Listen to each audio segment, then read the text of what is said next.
What's Gucci fam? Let's learn how to optimize our code in Unity. Let's start with an example of some slow code. This line of code will get the renderer component and enable it each single frame. To make this faster, we can save the renderer component in a variable, that way we only need to get it once, now we only enable it every frame. Another tip is to create your own update function, kind of. Assuming your game runs at 60 frames per second, each operation in your update function will run 60 times each second. By using invoke repeating, we can call a function a specific amount of times each second.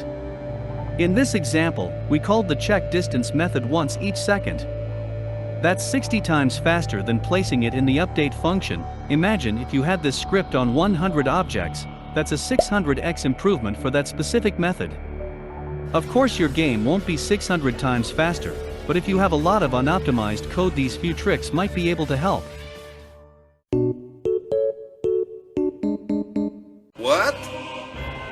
What are you doing?